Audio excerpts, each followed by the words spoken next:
So I trust everyone. As in, I give 100% trust to every single person who enters my life. This is by and far one of the most controversial things that I talk about. And it's strange to me because it's not advice, it's not something I suggest other people do, it's just something about me.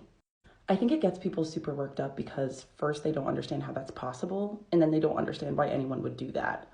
Or they end up assuming that I haven't been traumatized or betrayed enough.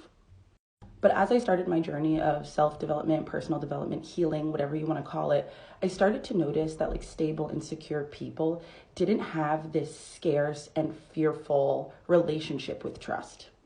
They didn't have this sort of mentality of resource hoarding around love or investment or care. I also realized that stable, secure people don't test each other and don't really like to be tested.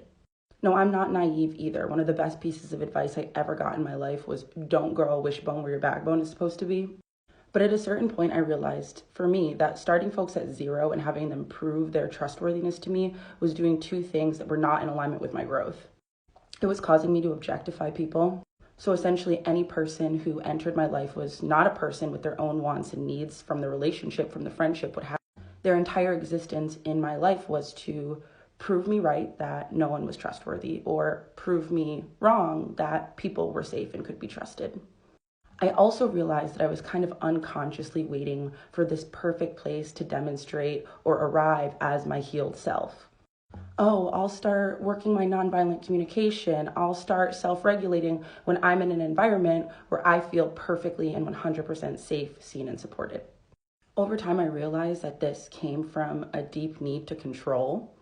I needed to create some illusion of safety, of discernment that I felt would protect me from harm. But the reality is, if people want to betray you, if people want to violate you, if people want to disrespect you, they're going to do that anyway.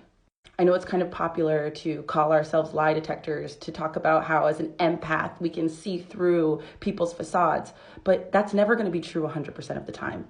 It also meant for me, I was obsessively looking for signs of betrayal.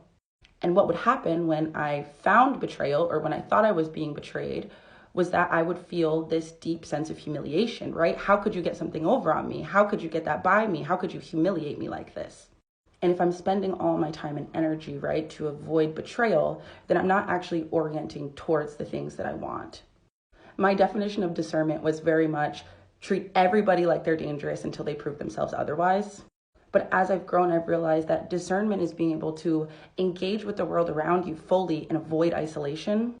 That a truer sense of discernment could be interacting with people, engaging with them as imperfect as they are, and letting them know where they've crossed boundaries, where they've harmed me, and then seeing what they do from there.